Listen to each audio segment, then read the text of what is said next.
Okay, I'm so sorry. I had to cut that off. I was starting to lose my shit and I want to be as calm as possible even though labagi ang ulo. Let me recall what I read the best possible way I can. So morning nahitabo. As you know, I have received a lot of threats, messages, malicious messages from faceless profiles, from accounts that don't even have pictures, don't even have posts or whatever. So I was like, I'm not scared at all. Why would I be scared of faceless profiles, right? However, akong family, yung sila na, I have to be very careful nonetheless because we don't know what might happen. So I've been very careful these past few days. Thank you so much for those people who said that they're going to include me in their prayers. Thank you so much. It actually helped a lot. And din ako magpataka and connect sa public Wi-Fi's. I've been going out less this past few days. I only go out whenever I really need to go out. So the reason being is that I have acquired an information that is so big I don't even know what to do with it. There were names, a lot of names in the document.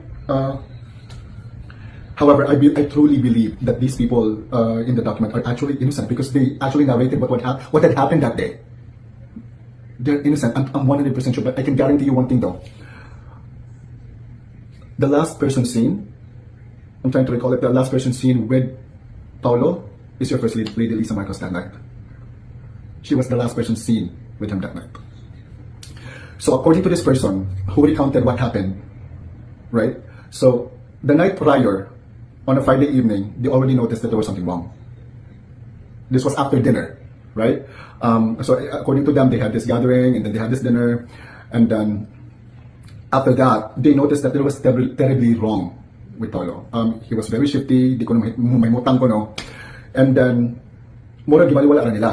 Pero nagtaka gyud siya kining nasa dokumento nga gi-recount niyang nahitabo atong gabi una na nagtaka gyud siya nga nakuli something yun. So mao to nagka-commotion, nagsugod ang commotion around 4:45 to 5:15. Very exact, no? 4:45 to 5:15. Nagsugod ko ng commotion dito kay dito na nagkurug-kurug. Nagkurug-kurug ko no na kanang dili na lang control. So they tried to contain the situation according to the document, according to what was recounted in the document. They tried to contain the situation. However, they really wanted to report that what was happening there. Ganahan gyud ko kayo sila i-report. Pero gipugnan sila. Because they know what was going on. They know the reason behind yung naging ato siya. According to the document, allegedly, it was drugs. It's so hard to say that word. It's so hard. Because they had time to save Paulo. They had more than 7 hours to save Paulo. Maharlika, I love you so much.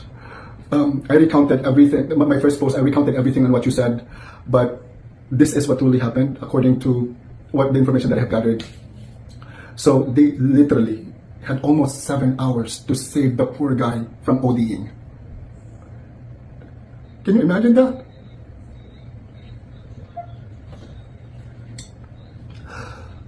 They had 7 hours, almost 7 hours to save the guy, but they didn't report it. So that's why I'm mad.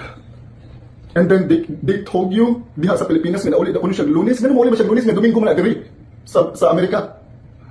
Tell me, make it make sense. Giunsa niya pag Lunes niya Domingo diri nga dai namatay at the day prior. So tingin daw ko, make it make sense to me.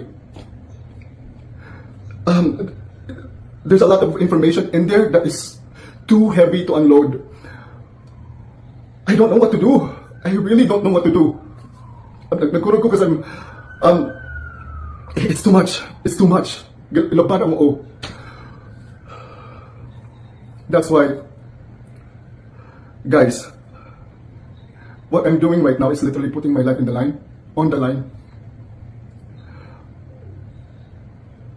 I know my mom would be furious sa akong magipangbuhat diri karon.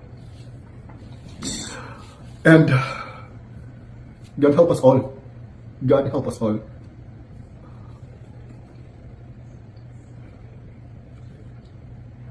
That's why if you have a voice, if you have the platform, I'm calling out to all of those content creators out there. Do not think of yourself. Do not think of what your platform can do for you. but think of what your platform can do to our country, because that is what is needed now. Muna kinanglan karon sa atong nasod.